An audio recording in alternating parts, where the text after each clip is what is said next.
Imaginez-vous, au FC Barcelone, on donne le numéro 10 à Lewandowski. Oui, les gars. Nous, à Madrid, on donne le numéro 10 à Kylian Mbappé. On en parle de suite.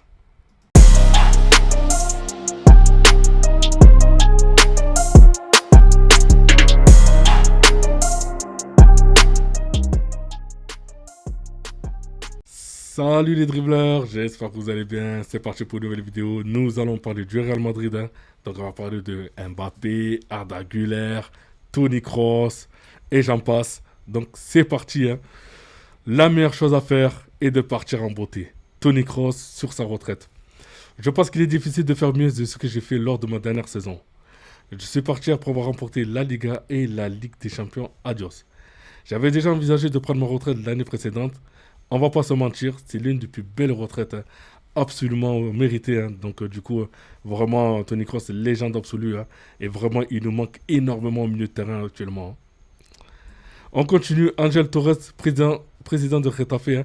Nous avions un accord il y a un mois et demi avec Gonzalo Garcia. Désormais, nous devons attendre. Mais s'il ne reste pas à Madrid, il vient chez nous, hein. Donc du coup, de toute façon, Xavi Alonso va le faire rentrer dans l'effectif de l'équipe première, hein. Donc voilà quoi, il n'ira pas à Getafe. Gonzalo Garcia a gagné sa place dans l'équipe première au Real Madrid, hein, et aura sa place dans l'effectif cette saison. Donc ce que je vous ai dit tout à l'heure, hein. Donc du coup, c'est amplement mérité au vu de sa Coupe du Monde des clubs réussie. Hendrik est dans le dur, au moins 2 mois d'absence. Mais le Real Madrid croit totalement à son joueur et veut lui laisser le temps. Il est perçu comme un joueur spécial en interne. Du coup, franchement, c'est vrai que quand il faisait des bouts de match, il rentrait, il était hyper performant, rien à dire, il marquait ses buts. Mais là, c'est vrai qu'avec le temps, bon, le Real n'a pas laissé beaucoup de temps aux joueurs de pouvoir un peu montrer tout son potentiel. Mais j'espère que sous l'ère de Xavi Alonso, cela va changer, quoi.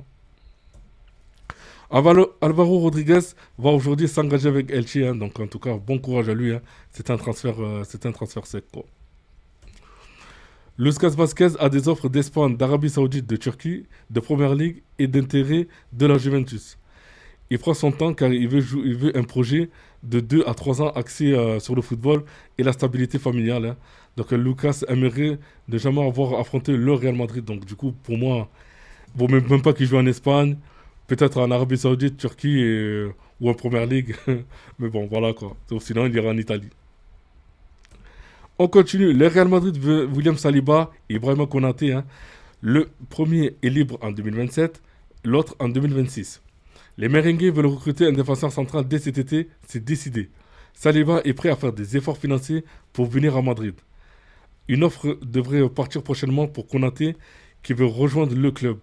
Donc voilà, franchement, Konaté, c'est sûr, hein, je vous ai dit, hein, la dernière fois, quand je vous ai montré la compo, hein, vous pouvez la voir sur d'autres vidéos, mais Konaté, en tout cas, c'est le joueur qu'il faut actuellement en défense, hein. Liverpool sait que le club va perdre son joueur, mais ne veut pas le brader, mais aussi ne veut pas le perdre libre. Et le problème, c'est que 50 millions, là, le Real ne va pas mettre 50 millions sur Konaté. Donc du coup, à la limite, ils vont peut-être mettre 30 ou 35 maximum, mais ils n'iront pas jusqu'à 50, hein. Ça, c'est clair et net. On continue. Si le Real Madrid doit casser la tirelire pour faire une dernière recrue dans ce mercato estival, ce sera Rodri.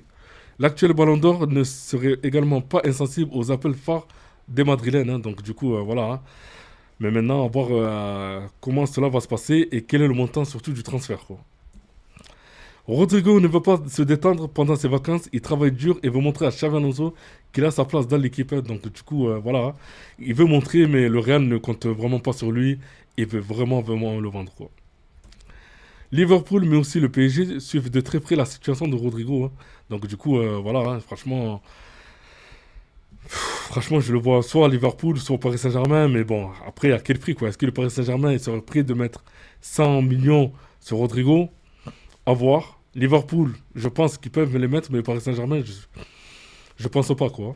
À voir. Pas de numéro 10 pour Arda Güler avec le Real Madrid, hein. Donc du coup, comme vous le savez, lors de la Coupe du Monde des clubs, ben, du coup, à la fin, vous avez Modric qui donne le maillot à Arda Güler, hein. Et mais finalement, ce ne sera pas lui le numéro 10 et ce sera Kylian Mbappé, hein. Donc Kylian Mbappé va bien hériter le numéro 10 de Luka Modric au Real Madrid, hein. Décision logique ou pas, franchement, je trouve ça illogique. Et je vais argumenter parce que c'est vrai que je trouve ça un peu fou, quoi. Alors, sur le cas de comment ça s'appelle, de Kylian Mbappé avec le maillot du numéro 10, ce que je trouve ça un peu fou, c'est que je ne le vois pas à ce numéro-là. Je ne le vois pas. Moi, pour moi, le numéro 10, c'est celui qui est censé créer le jeu. C'est celui qui est censé donner le ballon aux attaquants. Vous voyez? Là, le problème, c'est qu'on est en train de donner le numéro 10 à un joueur qui n'est pas dans ces critères-là. Voilà, Kylian Mbappé, c'est beaucoup plus un attaquant qui est devant le but pour les stats et tout, mais pas pour organiser le jeu, pas pour faire des passes décisives à droite à gauche. Non, c'est pas ce type de joueur. Et je trouve ça bizarre que le Real Madrid puisse donner le numéro à Kylian Mbappé, hein, surtout que le numéro a été porté par Modric. Modric qui le donne en fin de la Coupe du Monde des clubs à Arda Güler, qui le donne parce qu'il sait que ce sera lui l'héritier de ce maillot-là. Et là, qu'est-ce qu'ils font le Real? Ils prennent le maillot, ils le donnent à Kylian Mbappé. Franchement, comment dire que j'étais un peu déçu du Real à ce niveau-là. Et quand on voit tous les numéros 10 qui sont succédés au Real Madrid, hein, bah, j'en passe. Vous avez des James Rodriguez, il y a eu Ozil, il y a eu à une certaine époque Schneider, il y a eu Seedorf, il y a eu Figo. Voilà. Du coup, donner ces numéros, en fait les numéros qui ont été donnés à ces joueurs-là, ça a été des meneurs de jeu. Vous voyez ce que je veux dire? Ça a été des meneurs de jeu. C'est pas des buteurs. Et là, on donne le numéro du maillot à un buteur. Alors que vous avez déjà un meneur de jeu dans l'équipe qui est Arda Güler. Et là, ce que j'ai pas compris, c'est pourquoi ils l'ont donné à Kylian Mbappé. Certains m'ont dit, parce que c'est du marketing.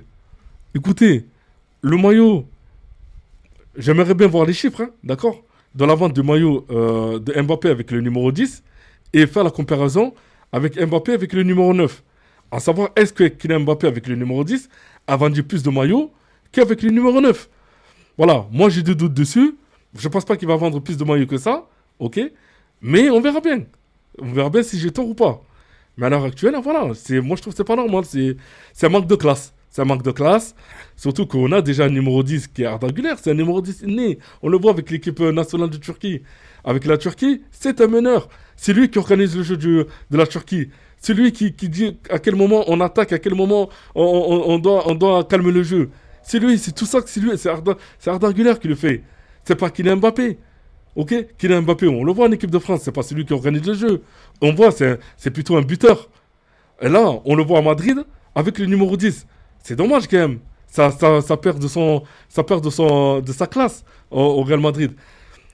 Lorsque Bellingham devait signer au Real Madrid, d'accord, Bellingham a voulu prendre le numéro 10. Ok? Mais le numéro 10, c'était Modric qui l'avait à ce moment-là. Donc, qu'est-ce qui s'est passé? Vous avez Zidane, et donc, du coup, c'est vrai que Zidane, un peu, entre guillemets, avait joué un peu l'intermédiaire pour que Bellingham signe à Madrid, d'accord? Donc, du coup, bon, après, ils se sont vus au Stade de France et tout, via un match et tout. Donc, du coup, comme Modric avait le numéro 10, Bellingham a demandé à Zidane s'il peut prendre le numéro 5 du Real Madrid. Vous voyez ce que je veux dire? Donc, du coup, c'est comme ça que ça s'est passé. Bellingham a eu le numéro 5 du Real Madrid et Bellingham en fait Zidane son mentor. Vous voyez? Bellingham en fait Zidane de son mentor, quoi. Et Zidane, quand il était à Madrid, d'accord? Quand Zidane est arrivé à Madrid, c'était Figo qui avait le numéro 10. Ok? Figo avait le numéro 10. Mais, voilà, il n'y avait pas de numéro disponible, donc il a pris le numéro 5. Et il en a fait la légende, Zidane. Il en a fait la légende. Donc, tout simplement, moi, il faudrait m'expliquer. Si c'est du marketing, je pense pas que le Real va vendre plus de maillots que ça. D'accord? Et je trouve ça dommage qu'on ne laisse pas le numéro 10 à Arda Güler. Et voilà, quoi. Je veux dire, franchement, c'est dommage. C'est vrai que Kylian Mbappé, bon, s'il n'aurait pas Vinicius, il aurait pris bien évidemment le numéro 7. Mais là, actuellement, il est avec le numéro 9. Donc, vaut mieux qu'il reste avec le numéro 9. Si un jour Vinicius doit partir du Real Madrid, bien évidemment, Mbappé prendra le numéro 7 à ce moment-là. Vous voyez? Mais là, c'est dommage. Je trouve que il manque de classe du côté du Real, quoi. Voilà. Donc là, maintenant, ce qui va se passer, c'est que Mbappé va prendre le numéro 10 du Real.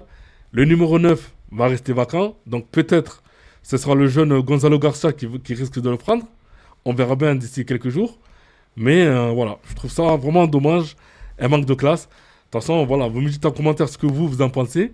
N'oubliez pas de liker, de commenter et aussi de vous abonner. Et aussi de mettre des pouces bleus, s'il vous plaît, les gars. Cela, ça peut m'aider pour le référencement. Et voilà, quoi. Donc, du coup, je vous dis à demain pour une nouvelle vidéo. Ciao!